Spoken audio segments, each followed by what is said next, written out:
Good morning, everyone. Sorry for the slight delay there. We were just trying to resolve a couple of issues. So Lisa is going to join us. Good morning, I'm Andy Sanford from We Are Lean and Agile. We're hosting this event today on behalf of Dorset Council. So welcome from us all. I'm going to be on the bottom left Remo table. If anybody needs any help with any problems.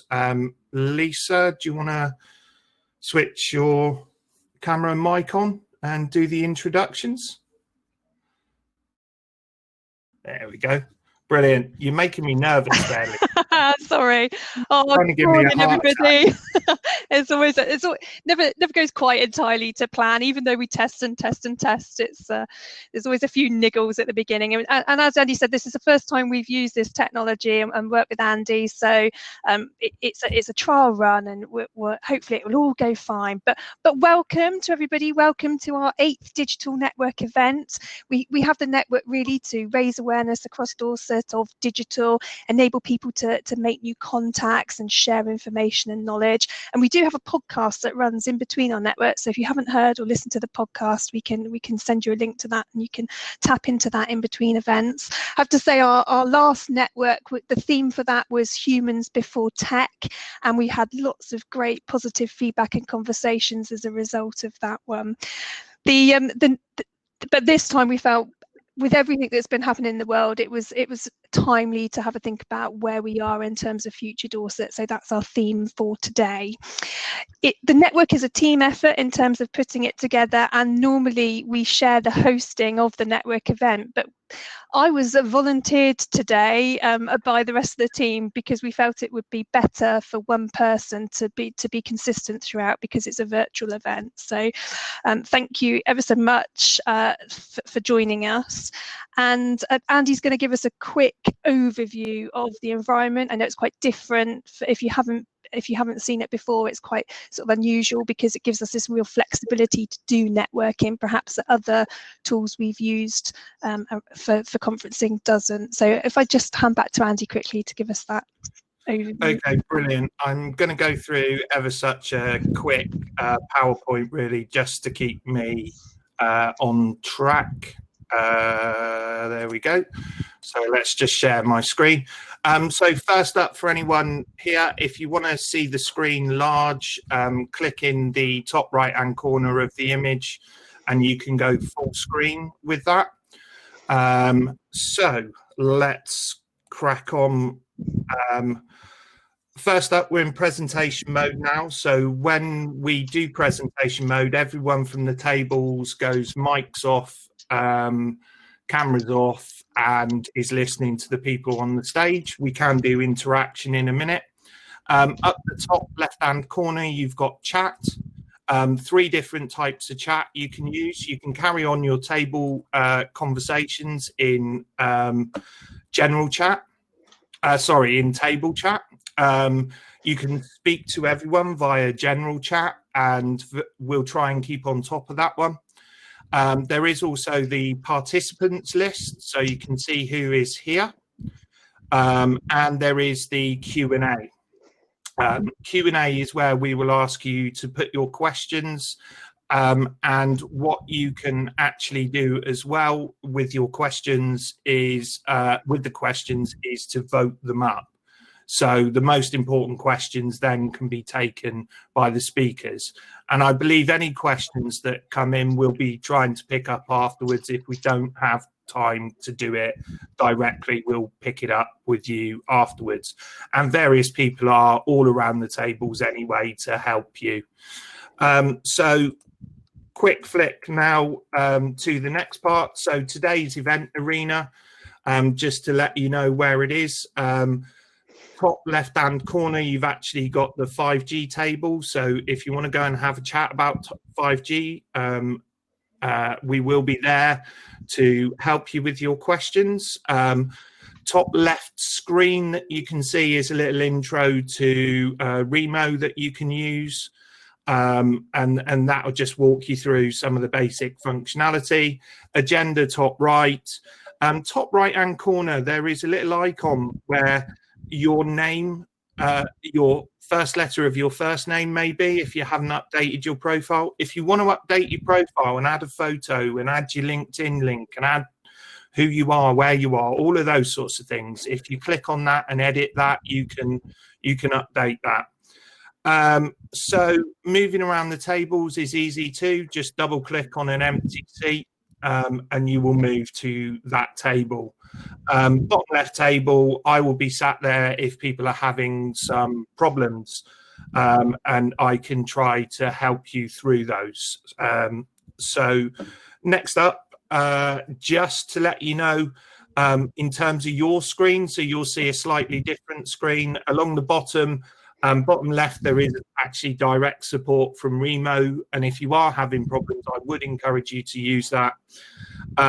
Turning on your camera and mic is bottom left of your toolbar there. When it's red, they're switched off. When it's green, they're turned on. Chat obviously opens the chat window. Share screen, we're not really going to do a lot of that. You can just click on that. And whiteboard, we are going to do some whiteboard exercises, and maybe you've already been in there and found that. And to open the whiteboard, you click on that. So whiteboard itself is preloaded with some questions that we have, but obviously feel free to put whatever feedback on there. Palette down the left-hand side, so you can pick a post-it, or you can put text on there, or use the various options. If you make a mistake, bottom left, undo, redo. You can add your answers anywhere within there. There's the 3 questions that we're looking at today. X will close the whiteboard. It doesn't delete the whiteboard. It's just closing it from your view, and you can reopen it at any point. And if you do really like what you've done on the whiteboard, you can export it using that arrow.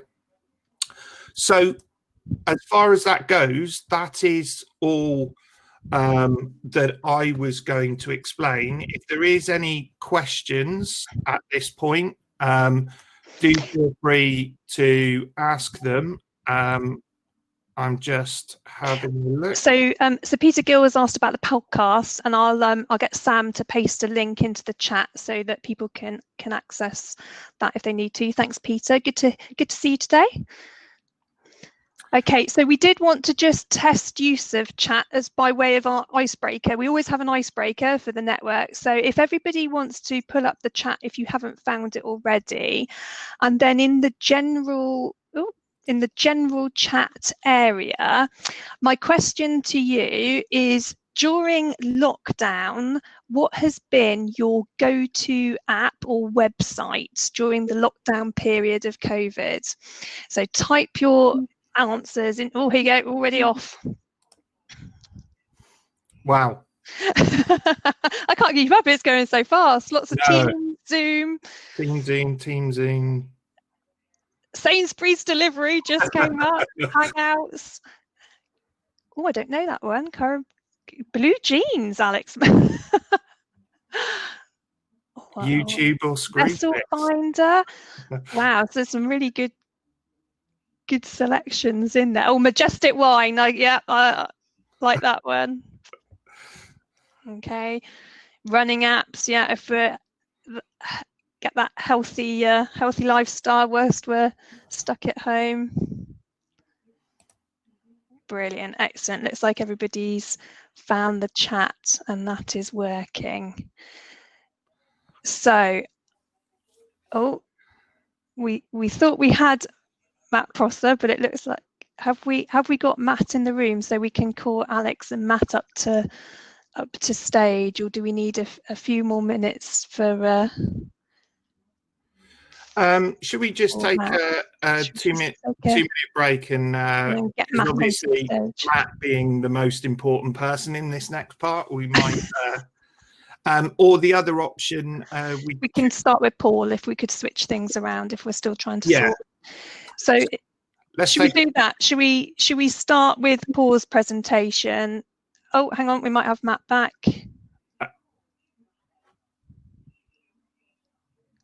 Let's Let's just see. Does he stay? Hi, Matt. If you turn on your camera and mic, you should join us on stage. And the same for Alex, if Alex is...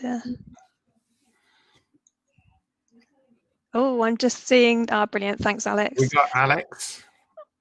I'm just monitoring the chat still. Oh, and I just lost one. Oh, what did I see? I saw Disney. Disney's gone down well in our house. Mandalorian, YouTube and Screwfix, Ocado. So we've got a good selection of apps in there. So have we got Matt, or we might need to switch to Paul? We might need to switch to Paul. Yeah. Okay. Oh. Brilliant. Paul, well done. Okay, excellent. So we're going to swap things around, and we're going to start off, and I'm going to just introduce Paul. Oh, I'm all out of sync now, so what was I going to say? Okay, so just want a big welcome to Paul, really, who's from the Satellite Applications Catapult, and he's going to talk to us for about 15 minutes, I think, Paul, around the approaches that are being explored in the Dorset 5G program and elsewhere across the country as well. So I think you've got some slides that you're gonna share with us, haven't you? That's brilliant. Thank you. I'm going to turn my camera off, and then people can see this. Can you hear me okay? Am I audible? Paul, thank you. Yes. Yeah. And is the slide sharing? Yes. Brilliant. Thank you. Thank you. Sorry about that.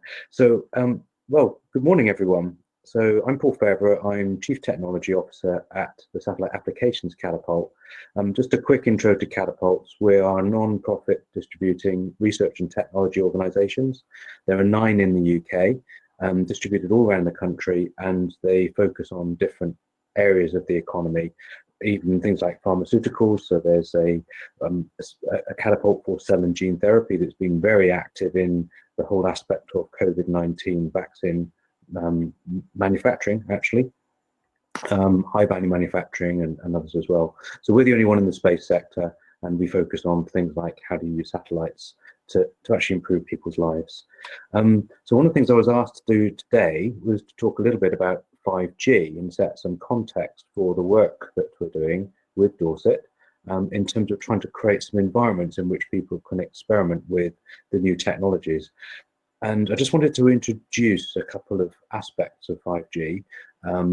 It's acronym rich territory, but if you remember when mobile phones were first brought in, it was all about voice, and then we had the wonders of short message service, and then people started to want to connect to the internet from their devices, and that was really the focus of the 3G systems, the third generation systems, as to how you get the first wave of smartphones to work, and 4G brought in things like the ability to do video transfer and that kind of thing.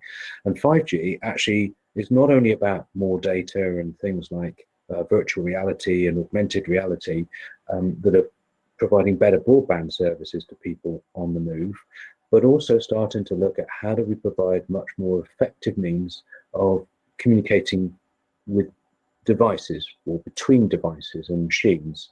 So there's a lot of emphasis on scaling up the capability to support essentially the thing that's called Internet of Things, and actually provide it in the wide area, and also to provide sort of more high integrity, short, low latency services for things like robotics and automation.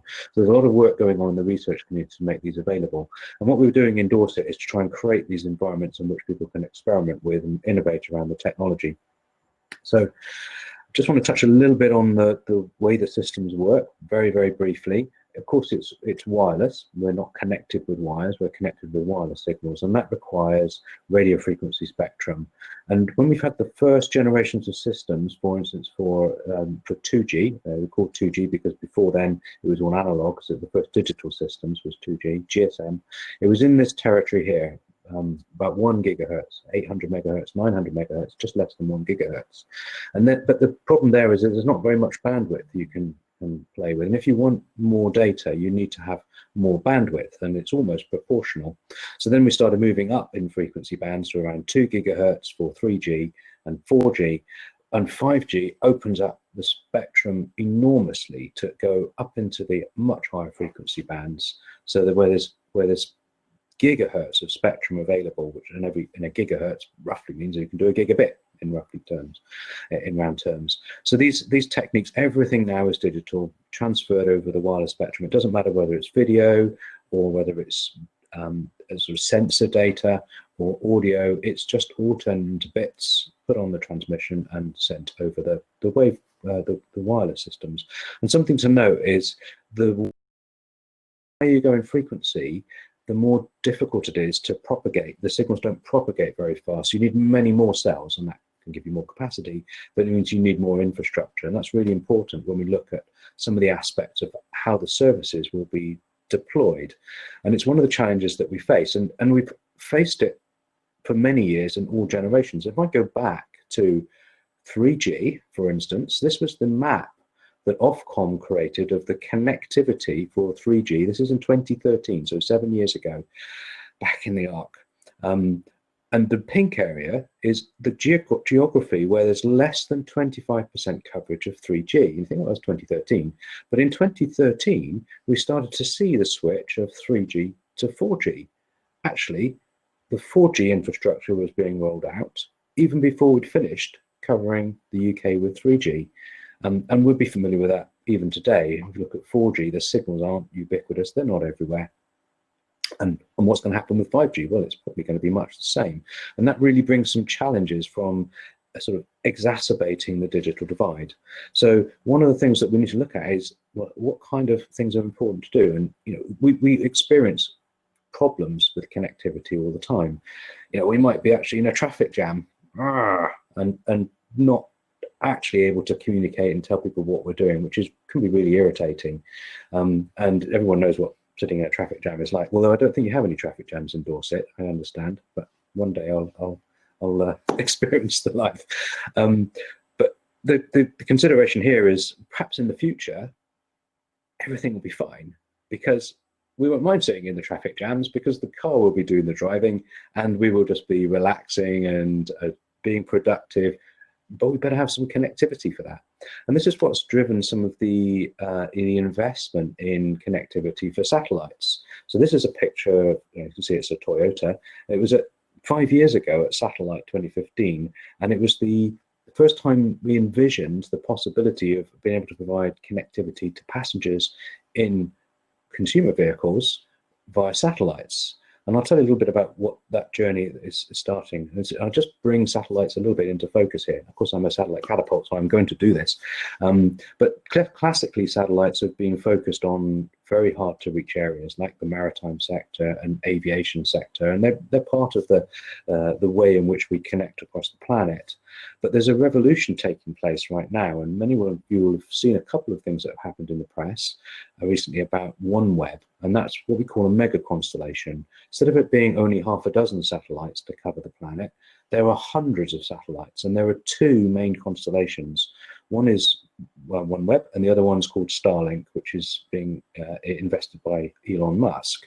And the concept here is to provide this connectivity for the kind of applications where perhaps the terrestrial networks are finding it hard to reach, but there's a real demand, whether it's drone connectivity or vehicle connectivity. And this brings up some interesting possibilities. So I'm going to touch a little bit on the applications, and I'm going to focus on just three areas of the kind of applications. But first of all, I'll give a sort of an overarching view just for a couple of minutes and feed some thoughts and seed some thoughts perhaps. So the first thing is about resilience. How do we provide connectivity everywhere, whether it's for flying UAVs over the fields and gathering data that helps with farming, or robotics, or even for things like accident reporting, understanding the state of a vehicle, telematic systems, emergency services, automatic call systems. Many of you will realize that if you have a modern vehicle, if you have an accident, the airbags go off, they actually make a call to the emergency services. Although because we didn't get our act together, they actually call the vehicle support centres, BMW, they're called BMW, and then they relay the event to the emergency services, which is not ideal, but it's the start of improving the livelihood. Touched on Internet of Things, whether it's devices in your house, sort of smart utilities, or out in the field, agri-tech, livestock, transport infrastructure monitoring, or checking the status of the utility networks. Where the 5G elements come in is in the wider area. So it's actually where there is no significant infrastructure. And that is interesting. There's been a number of attempts at doing this using technology. Some of you will have heard of these kind of technology called LoRa, which stands for Long Range Wireless Access Networks, and Sigfox. These are devices that have been tried to be deployed on spectrum that is not regulated and not essentially managed spectrum. It's what's called the ISM band, which is the medical and device band. It's just anyone can use them. So like Bluetooth sits in this kind of frequency, and wireless like Wi-Fi, and there are some frequency bands much lower. It sort of sits in the gaps of television signals, but because of spectrum, you can't guarantee it's there. And 5G brings those kind of technologies actually into the managed spectrum, so you can guarantee the service availability. And that brings up some other aspects of what is the broadband services going to look like if they're everywhere? So first responders, emergency service, we do quite a lot of work on in this area. I'll just show you a picture in a moment. But also remote healthcare, sort of well-being aspects, making sure everyone is able to be part of those communities, and things like utilities management, construction. These are the professional uses for augmented reality for 5G. And finally, then bringing the customer, the actual consumer, into place. Access to social media, which we're all very familiar with today, remote education, services and connectivity. So I'm just going to, those are sort of landscape, if you like, and focus on 2 or 3 areas which might be relevant. So we've done a lot of work with connected vehicles, but specifically for emergency services, using things like remote ultrasound in ambulances, connected ambulances, pill cams, where people can take essentially a device, swallow it, and it can observe the gut, and they can do that at home, not have to be taken into inpatients. And what we're trying to do at the moment is make sure that every single vehicle with a light bar is actually connected over 5G and over satellites whenever things aren't available, using things like the OneWeb constellation. There's a artistic rendition of the satellite constellation covering the world there. But other things as well, infrastructure monitoring. We use satellites for monitoring infrastructure. This picture here actually shows the one that's whirling around, shows 2 satellites, which are radar satellites produced under the Copernicus program in Europe.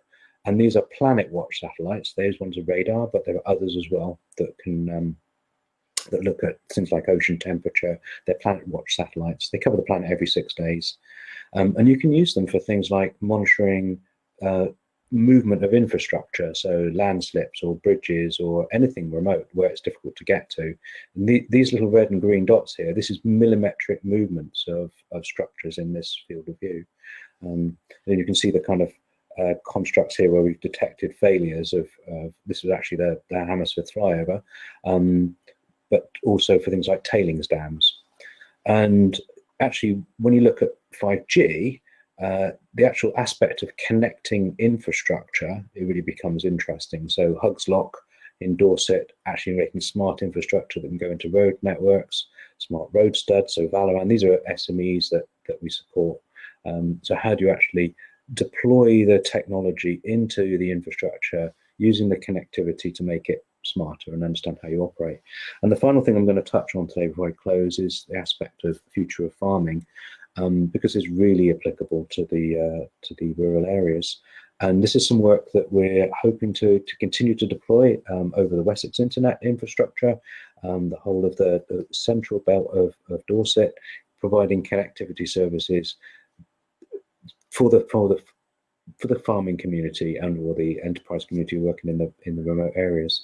And there's sort of a few ideas here. I just want to touch on a couple of projects that we've worked on in the past where we use satellite data and connectivity together. We mesh the data up and provide better decision-making services, or better decisions with regard to agriculture.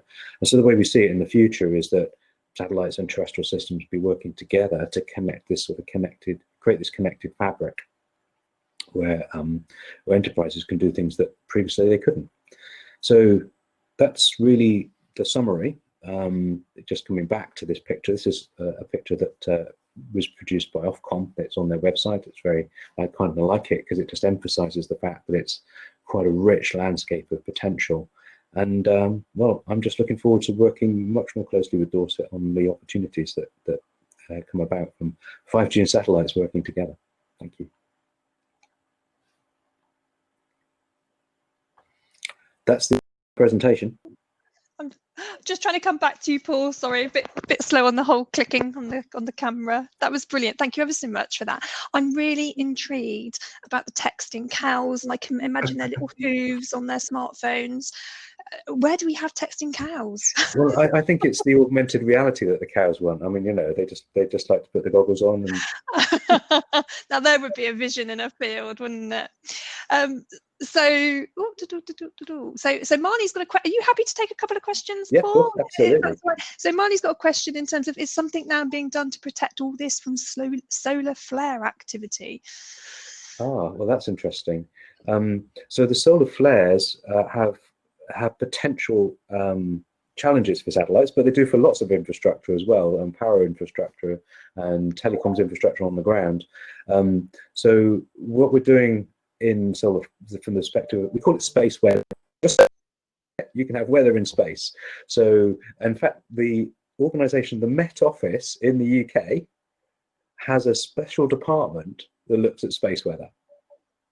So they monitor and provide early warnings for things like solar flares, because they create these electromagnetic particles and actually real particles, and because they get the sense, the kind of the electromagnetic comes first and then the particles come after. They actually warn the satellite operators, and then they can press all the buttons and make sure the satellite's in a good solid state, so that after the electrons or everything go whizzing past and the protons, they can get back to work again.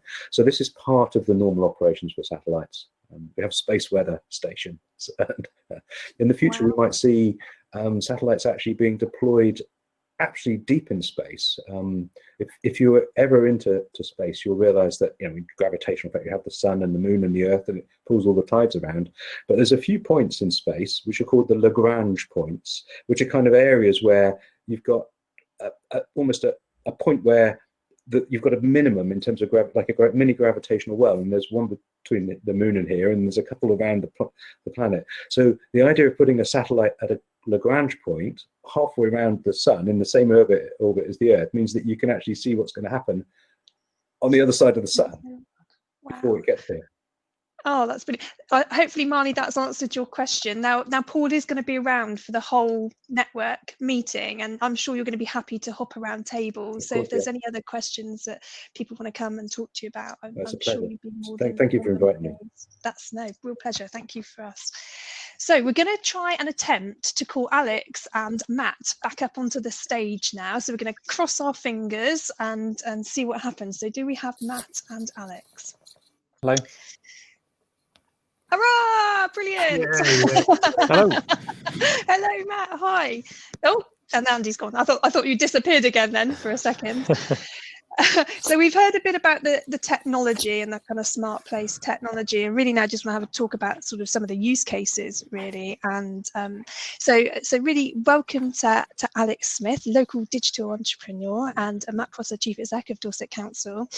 And Matt, I think about a year ago we were back at Kingston Moorwood talking to people about Dorset's digital future. What's been going on since then, and from a council perspective? Yeah, well, it's really interesting. There's a lot of noise on the line from somewhere. It sounds like somebody's got a plane landing nearby. Anyway, so a bit of recap from last year, I guess. So last year we met in person, didn't we?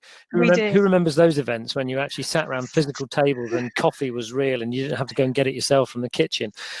We were at Kingston Moorwood, as you said. We were looking at the potential future use cases around 4 headings: health and social care, business productivity, the environment, and education and learning. So there was a lot of enthusiasm in the room, and people suggested and discussed a huge range of ideas to help create a vision of what the future for Dorset might look like, driving the need for good connectivity and infrastructure.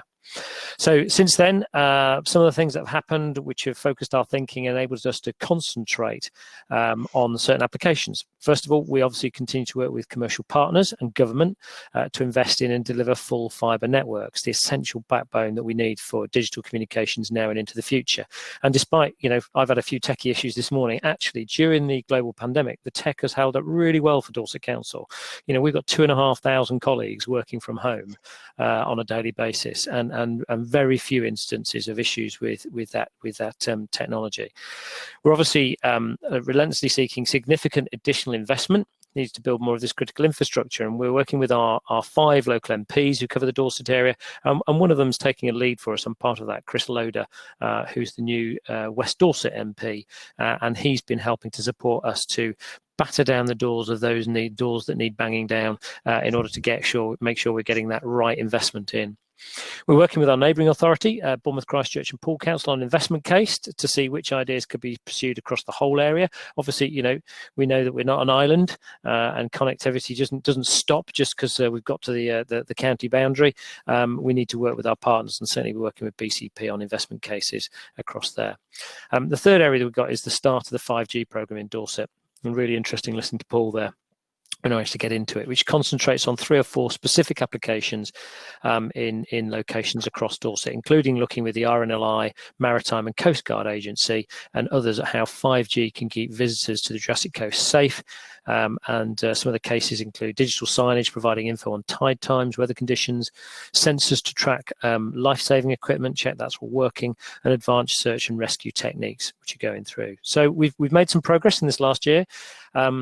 COVID-19 has changed many things in relation to digital. I would say, as an organisation, our digital maturity has increased rapidly. We've all become fans of online meetings, some more than others. But for me, I'm sat here in my front room, and I'm talking at this conference now. I've had many days where I've been sat in cabinet meetings, then switched across to speak at a national conference. Which in the past would have been a day out of the office for me on a train to London with limited connectivity and actually not being efficient. So that's been really helpful. We're looking at how we work and deliver our services, particularly as we move into a hybrid organisation. So I've got roughly half the organisation working at home, as you know, Lisa, and half the organisation who are still on the front line, still delivering services either with social distancing or with appropriate PPE going through. So we've got to make sure that we can operate in both environments with all the benefits and the challenges that brings to us as an organisation. That's brilliant. Thanks, Matt. That's kind of brought us right up to date. And obviously you've touched on COVID, and we've had to see businesses respond in all sorts of different ways throughout this pandemic. So Alex, what are some of the things you've seen in terms of how businesses have responded and the kind of creativity? Yeah, certainly interesting times. And I'll just start with a little story. I mean, it's probably about 4 days ago, an ice cream van turned up. He normally comes here every week. I buy an ice cream from him, and I always say to him, for the last 4 years, I've been saying, why don't you take contactless payments? Come on, get with the times. And at long last, he came up the road to my house, and I bought an ice cream with the little one, and he had one of these square devices, and I could just wave the card. And I think that's the start of it. People have just learned to embrace that they've got to adapt, they've got to move forward. And I just thought that's a great picture. But taking it one step further into that 5G, it's going to be that big data, collecting all that, those GPS coordinates of where those transactions are happening, tie it in with good weather or whatever, and he's going to be able to predict exactly the best locations that are going to be most profitable for his ice cream business. So, recently I've just been reading through the New Horizons. This is a report that's generated by the Federation of Small Businesses. I've been working with them for the last sort of year and a half, and it talks about the section on key findings, digital engagement. So 16% of small businesses have developed new or increase their online presence, e.g. social media, including delivering their offering online during the coronavirus lockdown. So for businesses that expect to remain open, this figure rises to 21%. 24% of all small businesses have adapted or adopted and increased the use of digital technology, e.g. Zoom, Microsoft Teams, to facilitate working from home. For those businesses that have expected to remain open, this figure rises to 39%. So clearly from the findings of our 165 members across the UK, we're seeing loads of people adapting, changing, and Zoom, I've had about 4 or 5 Zoom meetings per day. It's a new way of doing things. My fuel bill has cut down considerably. I'm not having to drive around. So it's a smarter way of working. And I think people will have to adapt and do that. What I'm sort of finding from the ground is a lot of employers are now being a lot more open to flexible working. So people being able to work from home. Far more people are kind of embracing that. So yeah, I think it's been okay. There's the negative side of it, and lives have been lost. But I think it's given us a kick up the backside to get going with digital and embrace it. I know I've seen some really good. I live in Dorset. I've seen some really great examples from businesses. Our local, the Convivial Rabbit. My husband's very pleased because they started delivering containers of beer to our house after messaging them.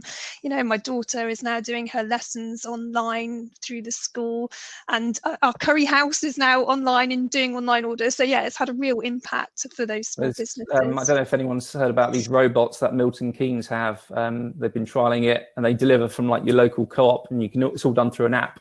Robot, autonomous vehicle, it makes its way to your home, sends you an alert on your phone to say that your shopping's ready. You open up a hatch, and then it unlocks, and you get your shopping out. And that's been my cousin's been using that in Milton Keynes, and she says how wonderful it is. And I'd not heard about Milton Keynes. I knew they did in Estonia. As soon as sort of the data connectivity is better down here, then I think projects like that will kick off. And that's brilliant.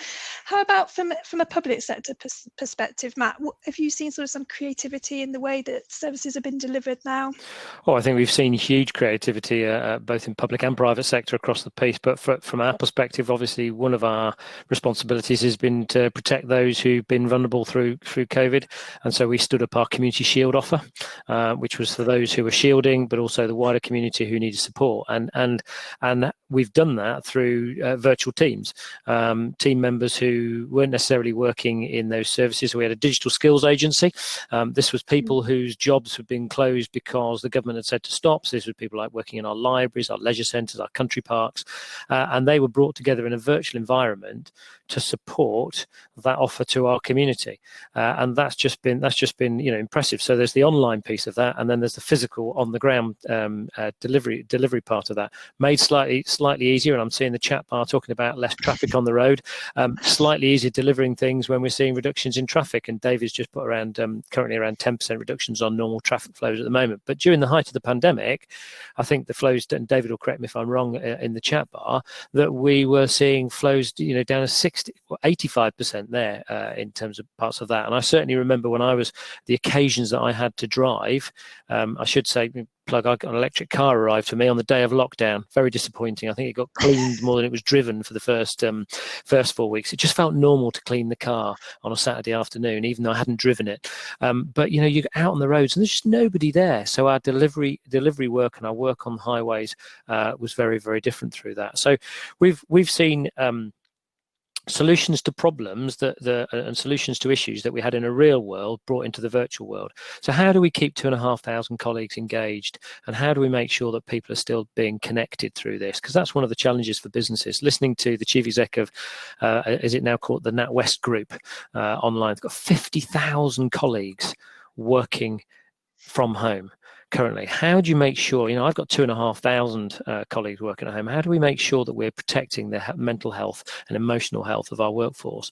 And actually, those conversations we have in the real world, the chat by the water cooler or making a cup of tea, you actually have to physically build those into that virtual environment. So we thought about that, about how we build that in for our workforce. And then thinking, okay, so if that's how we help our workforce, how do we then extend that to our community? So our volunteers actually setting up to have just conversation times with those people who are shielding. So they've got somebody to talk to and get through these issues. So some fantastic extensions of that using technology. Definitely, thank you. I was reading a BBC article where they've because there's a lot of chat in the chat bar about robots and how they're using robots in Japan to maintain social distancing, and also for a food bank to have a disinfectant robot. So there's lots of opportunities. I don't think we've seen any robots in Dorset lately. Well, we've got AV1 obviously with our schools, and particularly for children who have got learning issues or have to shield, they can still stay connected into the classroom, the virtual classroom with AV1 robot. Fantastic opportunity for those youngsters that we want to do. I have to say, I've got some friends in Milton Keynes. They tell me those robots arrive quite slowly when you get the notification that it's arriving. You pitch out onto your drive and you can see it coming and think, probably be quick if I went towards the robot, but it won't stop until it gets to the right address. So Alex, do you think COVID-19 has now changed the way that we think about digital and use technology? And that's a kind of I think certainly if you're not embracing it, you're going to be left behind, aren't you? People do need to move with the times. I mean, I've heard about quite a few innovative businesses and things. Canjo app, startup based out of Bournemouth, they're creating quite a clever system that basically you can upload a video or a photo or a bit of marketing or something, and it analyzes it using webcams. So it's using facial recognition to trigger the types of emotion that are generated from that piece of advertising. And in marketing, that is so valuable, because you could spend months and months working on a campaign to perfect it, but now you can literally put it out to thousands of users and get some instant feedback, and that's all done using clever stuff and AI. So yeah, I think I'm all for it. The landscape has changed a little bit. There is a new normal about, and yeah, you've got to adapt to move forward. Definitely. So Matt, do you think there is a role for digital now in our recovery from the COVID pandemic? Oh, most definitely. I mean, obviously, we have the public health responsibilities, Dorset Council, so we're constantly thinking about what happens if we have to go into use our local outbreak management plans. So people, I'm sure, will be aware from national headlines that we now have powers as councils to close down settings, to bring in greater restrictions. And obviously, as part of that, should we have a second wave, and I hope and pray we don't, but actually that we're better ready to support our community during that process. So the digital advancements we've made and maturity we've made as an organisation, not just ourselves, but working with our community groups, and we partnered with a couple of volunteer sector groups, so Age UK Dorchester and the Volunteer Centre Dorset, to help bring that infrastructure in. Actually, we'll all be in a much better place should we have to go into a period of lockdown again. But also, just the digital access to shops, online shopping, and actually the stores, as Alex said, if you don't change and you're gonna adapt, you're gonna pass by, and actually our supermarkets and our independent shops really getting with that and understanding they've got to change their model and stay with it, and those shops that change that model will really help our communities, and I hope our communities thank them and support them in the real world when they can. That's lovely, thank you. Just before we sort of wrap up and go into our sort of table exercise, is there anything else either of you wanted to add to anything that you've said already? Just a shameless plug for supportdorset.uk. That's my being a web designer, it was natural for me to create a website to support small businesses. It's completely free. List your business at supportdorset.uk and help each other out. It's get that community spirit going. Brilliant, thank you. And I think from my perspective, Lisa, it's great that we can have these conversations much more rapidly, actually have greater connectivity. I mean, I'm delighted Alex has joined us from somewhere in Italy today with that backdrop. But the reality is we can actually get in and out of these conversations much more quickly, and it allows better connectivity for businesses, and we can use that to drive up productivity. It's only going to be beneficial for our communities. That's brilliant. Thank you both so much for taking out time this morning to join us on the network.